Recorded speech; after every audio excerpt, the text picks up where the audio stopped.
kembali lagi bersama Gizmo. Senang bisa melihat kalian lagi di Superbook Kids Club. Untuk kalian yang baru pertama kali melihatku, perkenalkan, namaku Gizmo, sahabat robot kalian yang akan membawa kalian ke petualangan yang seru. Hey, apakah kalian tahu kalau di tanggal 14 Februari tahun ini diadakan pemilu? Apakah kalian tahu pemilu itu apa ya? Gizmo akan jelaskan ya. Pemilu atau pemilihan umum itu seperti ketika kita semua bermain game dan memilih pemimpin. Tapi ini untuk memilih orang-orang yang akan menjadi pemimpin di negara kita. Kalau di Indonesia, kita memilih presiden dan wakilnya. Setiap orang dewasa yang sudah cukup umur bisa memberikan suara mereka. Mirip seperti waktu kalian memilih siapa yang paling kalian suka untuk jadi ketua kelas. Orang-orang dewasa pergi ke tempat khusus, lalu mereka memilih siapa yang mereka pikir akan menjadi pemimpin yang baik dan bijaksana. Setelah semua orang dewasa menentukan pilihannya, panitia akan menghitung dan orang yang mendapat suara terbanyak akan menjadi pemimpin. Pemilu sangat penting karena pemimpin yang dipilih akan membuat keputusan yang sangat mempengaruhi banyak orang. Apakah kalian sudah paham? Ya, bagus! Siapa di antara kalian yang ingin menjadi presiden? Angkat tanganmu! Wow, kalian keren! Berbicara tentang pemimpin, hari ini kita mau belajar dari seorang raja yang hebat. Dia memutuskan sesuatu masalah yang rumit. Siapakah dia? Ya, dia adalah Salomo. Sebelum kita masuk ke cerita Superbook, Gizmo kasih waktu untuk kalian untuk klik tombol subscribe dan lonceng yang ada di bawah ya. Sudah? Oke, ayo kita langsung saja belajar untuk menjadi pemimpin dari Raja Salomo. Apakah kalian siap? Kita akan pergi dalam hitungan 3, 2, 1, Superbook! Aku membawa kalian bertemu dengan seseorang yang mencari hikmat dan pimpinan dari Tuhan.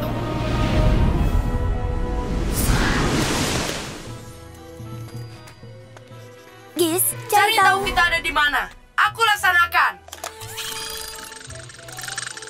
Kita ada di tahun 970 sebelum Masehi. Kita berada di tempat antara kota Yerusalem kuno dan Gibeon. Oh tidak, aku melihat tentara dan mereka terlihat tidak bersahabat. Cepat, bersembunyi.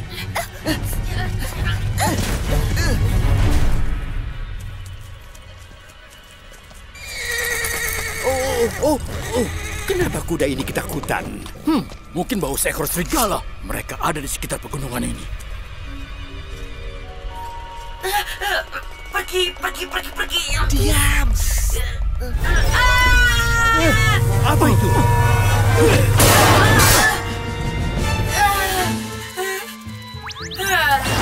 Gizmo.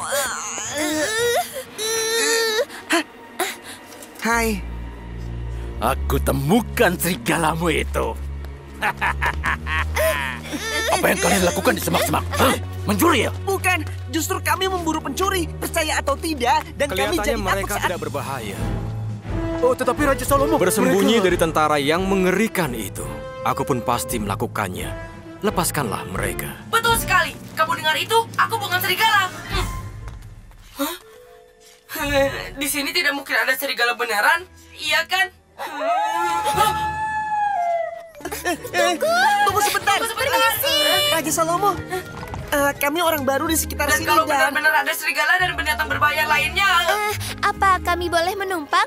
Hanya ke kota terdekat saja. Aku menuju Yerusalem. Kalian bisa menumpang bersama tentaraku. Terima kasih banyak.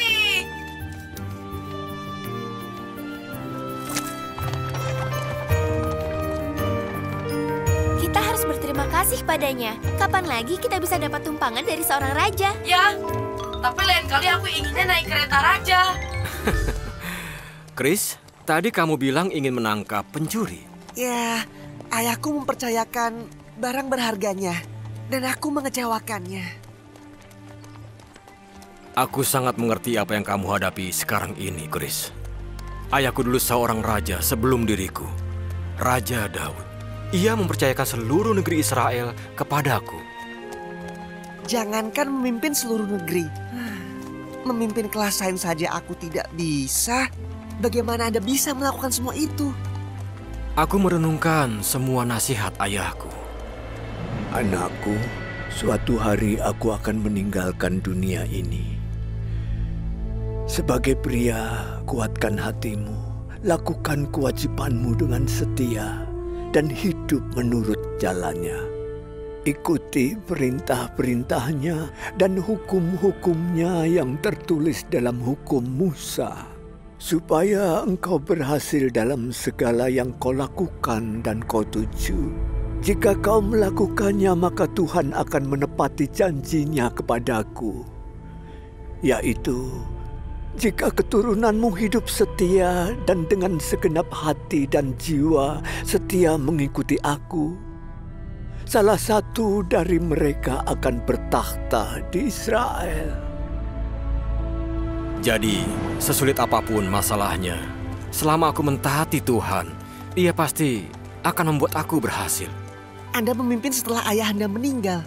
Tetapi ayahku sedang menungguku. Dan jika ia tahu aku mengacaukan semuanya, aku selesai. Chris, perjalanan kalian masih sangat jauh. Bagaimana jika kalian datang dan menjadi tamu di istanaku?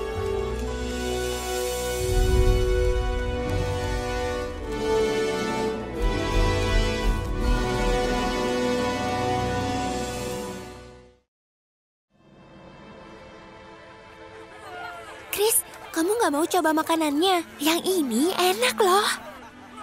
Nanti saja. Seseorang di museum pasti mencuri Maxis. Berarti barang itu masih di sana. Sekarang, aku tempatkan setiap orang di tempatnya sebelum mati lampu. Joy, kamu dan aku di sini. Carson mulai berjalan ke sini, melewati Fabiola dan Juan.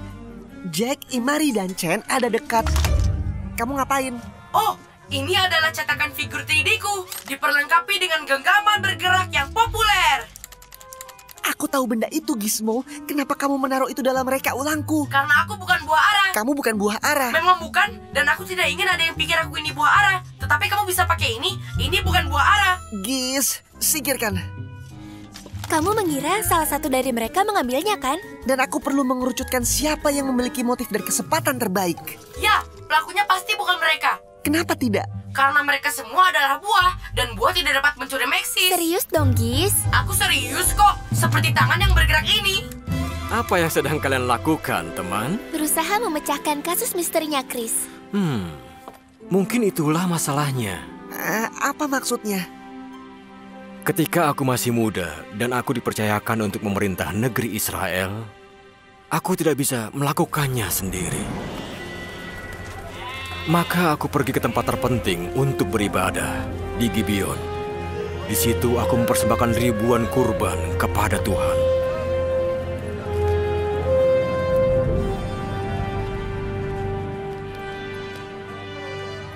Malam itu Tuhan berbicara kepadaku melalui mimpi.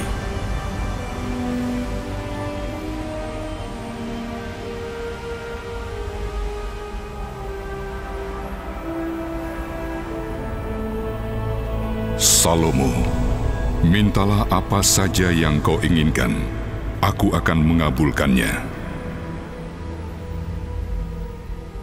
Ayahku, Daud, hamba-Mu, adalah orang jujur dan melakukan perintah-perintah-Mu.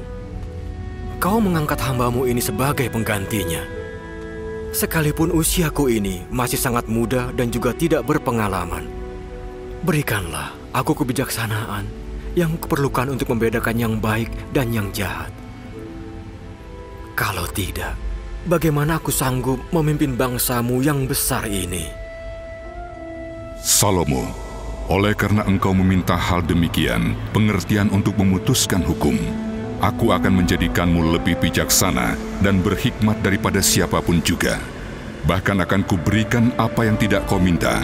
Seumur hidupmu, kau akan kaya dan dihormati melebihi raja-raja lain. Hikmat? Anda minta hikmat? Maksudnya, Anda bisa minta apa saja. Umur yang super panjang, kekayaan yang berlimpah-limpah. Aku minta kebijaksanaan. Dan Tuhan akan mengabulkan hal yang sama jika orang itu sungguh-sungguh meminta. Percayalah kepada Tuhan dengan segenap hatimu dan jangan bersandar kepada pengertianmu. Akuilah Dia dalam segala lakumu, maka Ia akan meluruskan jalanmu. Kamu percaya kepada Tuhan atau pada dirimu, Chris?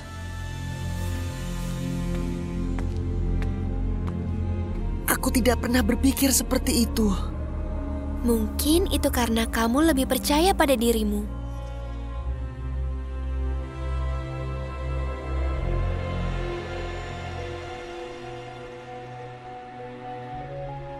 Tolong aku, Tuhan.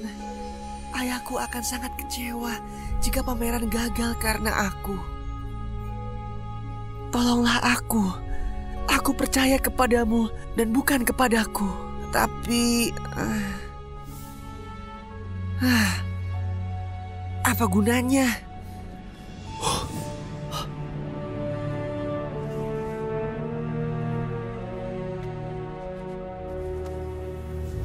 Itu bayiku. Dan kamu tahu itu? Bayimu? Kamu yang mencurinya saat aku tidur. Chris, lihat itu. Ada dua ibu yang menemui Raja Salomo dan mereka memperebutkan seorang bayi. Dan masing-masing mereka mengaku mereka ibunya. Hah?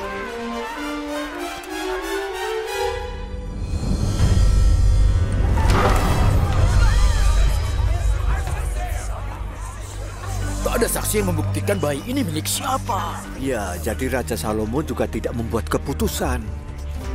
Kenapa tidak dicek saja sampel DNA-nya supaya tahu siapa ibunya?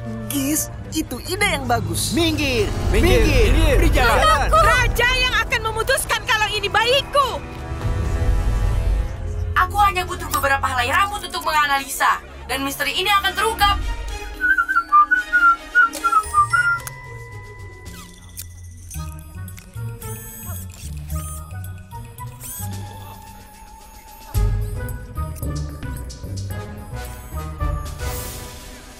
Halo, aku akan ambil sedikit rambutmu.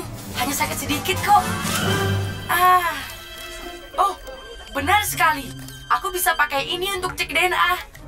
Gis, cepat. Kita butuh menganalisa DNA-nya. Aku akan menganalisanya di lab saat kita pulang. Hasilnya akan keluar dalam waktu 8 minggu. Gizmo! Raja datang. Apa yang harus dilakukan? Bagaimana dia membuat keputusan?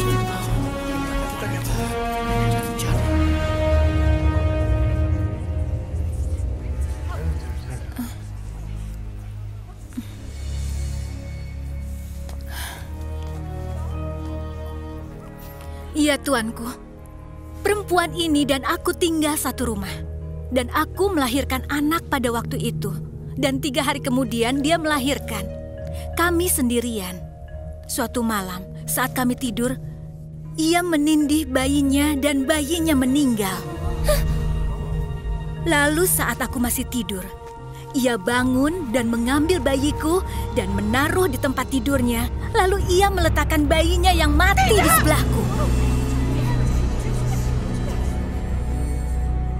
Di pagi hari, saat aku ingin menyusui, aku melihat bayiku sudah mati. Tetapi saat aku memperhatikan wajahnya, ia bukan bayiku. Tidak, itu bayimu.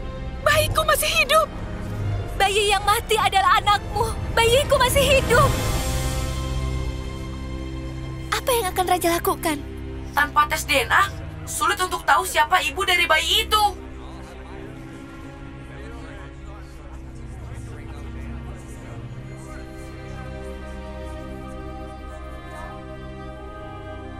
Tuhan, berikan aku kebijaksanaan.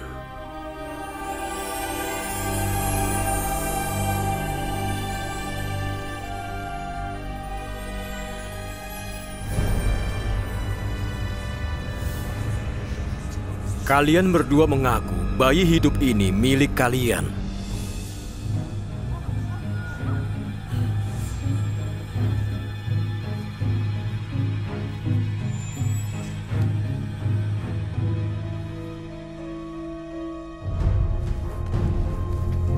Berikan padaku sebuah pedang.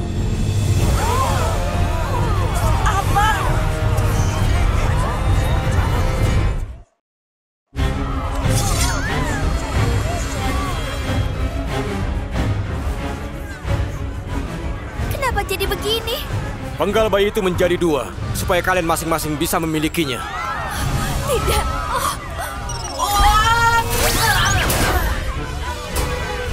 Letakkan bayinya. Tolong jangan bunuh anakku. Tuanku, aku sangat mengasihinya.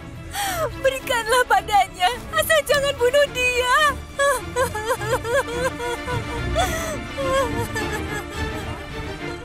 Ayo, belah saja jadi 2, supaya tidak satu pun memilikinya.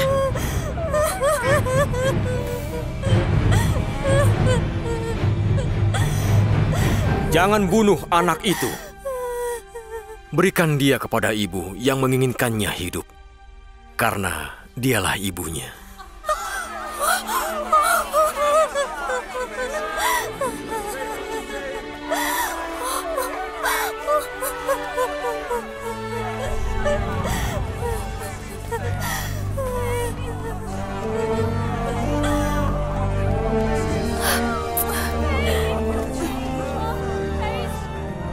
Tuhan memberinya hikmat untuk menyelesaikan masalah yang mustahil.